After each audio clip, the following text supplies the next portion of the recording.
MBN 박재인 전무입니다.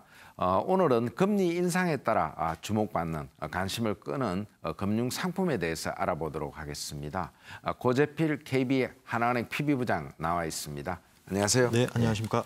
어제 미국이 또 금리를 높이고 그전에 우리도 또 금리를 높였는데 요즘 이제 금리 인상기에 이 시점에 적합한 어떤 금융 상품을 좀 추천을 좀 받았으면 좋겠는데 먼저 금리 좀 전망도 좀 해주시고. 예. 어저께 미국 FRB에서 금리를 0.25% 올려서요. 2.5%로 현재 기준금리가 형성이 되어 있습니다. 한국은 11월 30일 날 지난 11월 30일 날 이 0.25%를 올려서 1.75%가 적용 중에 있고요. 양국의 금리 차는 0.75%입니다. 한국의 기준금리에 대해서 전망이 이제 좀 중요할 것 같습니다. 시장 전문가분들께서는 2019년도에도 한국은행이 기준금리를 추가적으로 인상하기 힘들지 않겠냐라고 지금 예상들을 하고 있고요. 이 이제 기준금리에 연동돼서 움직이는 금융상품들, 특히 예금, 그다음에 적금, 금리들이 기준금리가 인상됨으로써 좀 올라와 있습니다. 자동으로 높아졌습니다. 이제 그런 상품들에 대해서 일단은 주목을 좀 해야 될 것 같습니다. 그런 방법으로 갈아타기를 하거나 그런 식으로 해야 돼요. 근데 정기예금 같은 거는 이제 단기로 운용하는 게 아니면 이제 1년까지 가는 3개월 몇 개월 했는데 지금은 어떻게 하는 게 좋습니까? 좀 전에 말씀드렸듯이 내년 1년 동안 한국은행이 기준금리를 인상을 좀 못할 것 같다라는 의견이거든요. 그러면 단기로 금리를 운용을 하기보다는 1년짜리 정도로 운용을 하면 될 것 같아요.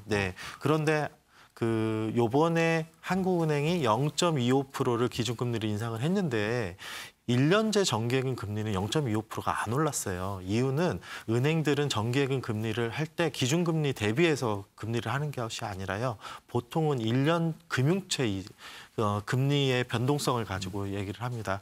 미리 금리 인상을 반영을 해서 금융채 금리가 올라와 있었기 때문에 그거를 슬금슬금 반영을 하다 보니 이번에 기준금리가 0.25 올랐는데도 불구하고 예금금리는 한 0.15에서 0.2%만 올랐다 이렇게 보시면 될 것 같고요.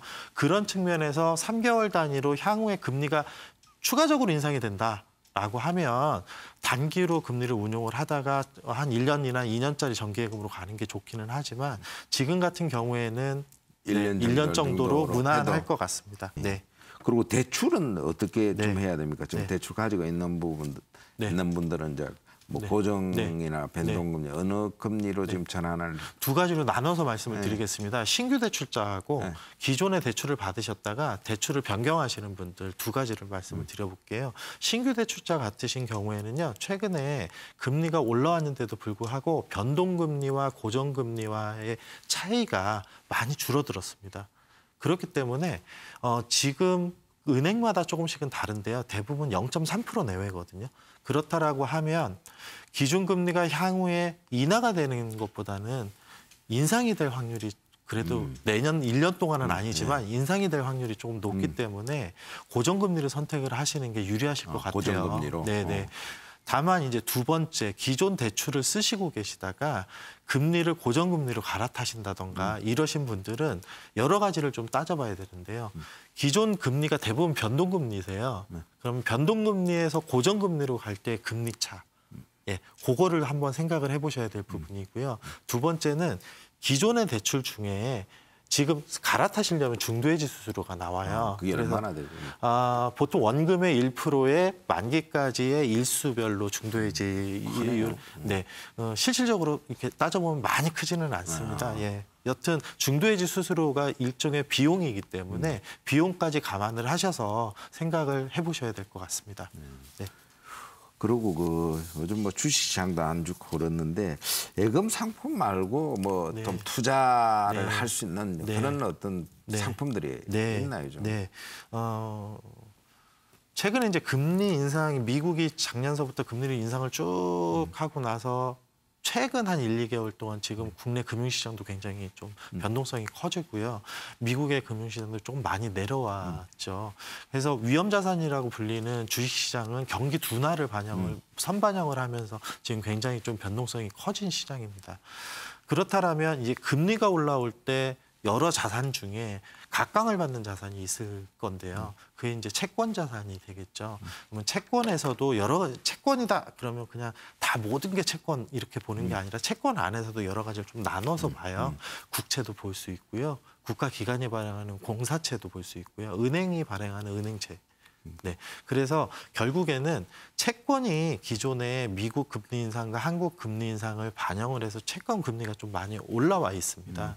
그렇기 때문에 작년도까지는 채권에는 좀 많이 안 봤었거든요. 왜냐하면 금리가 계속 인상이 되기 때문에 채권을 보유를 하면 채권 이자보다 금리가 오르면서 그 손실을 볼 수 있는 자본 손실이 더 큰 금리가 오른다는 거는 가격이 떨어진다는 네, 가격이 떨어진다는 네, 거죠. 맞습니다. 거꾸로 되니까. 네, 그렇습니다. 그런데 좀 전에도 전무님께서 말씀하셨지만 미국도 내년에 이제 금리 인상을 2번 정도 할 것이다. 일각에서는 한 번도 못 할 것이다. 뭐 이런 얘기들도 있고요. 그거는 결국에는 금리 인상이 거의 막바지에 다다랐다라고 볼 수 있을 것 같습니다. 그렇다라고 하면 채권 중에 신용등급이 좀 우량한 국공채 또는 일부 신용등급 우량한 회사채 정도는 채권으로 접근을 해보셔도 크게 나쁘지 않은 국면인 것 같습니다. 우량 채권. 네, 그렇습니다. 네.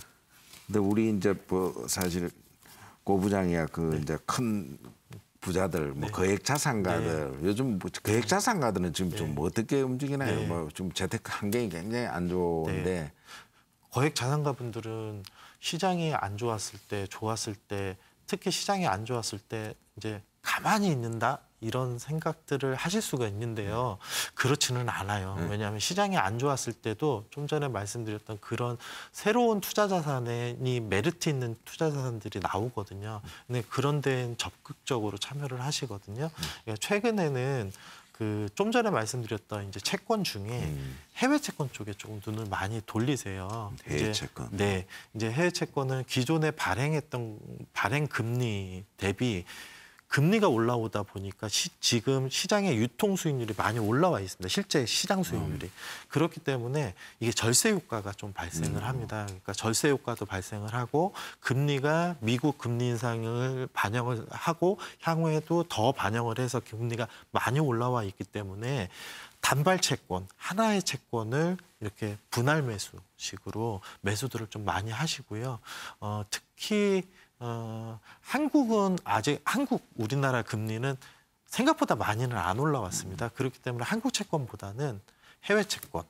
이유는 해외 채권을 달러로 채권을 가지고 계시다라고 하면 또 통화 분산까지도 같이 되는 효과가 발생을 하기 때문에 최근에는 해외 채권에 굉장히 많이. 근데 그런 거는 어디 가서 살 수 있는 증권사에 가면 사는 거예요? 아니면 PB센터에 가야 되는 거예요? 증권사 PB센터나 은행 PB센터에 오셔서 상담을 좀 하시면 될 것 같고요. 다만 이제 좀 전에 말씀드렸듯이 하나의 채권을 내가 이렇게 찝어서 산다라고 하면 금액이 대부분은 10만 불, 20만 불 이상에 사셔야 되기 때문에요. 네, 조금 이제 거액 자산가 분들은 그래서 먼저 그런 쪽에 좀 자금 집행들을 하신다라고 보시면 될 것 뭐 같습니다. 투자도 조금 이제 해외 쪽 글로벌 쪽으로 많이 눈을 좀 돌리는 경향이 뚜렷하다는 이야기. 네, 그렇습니다. 예. 네. 예, 감사합니다. 네. 예, 지금까지 금리 인상기에 투자가 유망한 상품에 대해서 한번 알아봤습니다. 박재인의 경제노트였습니다.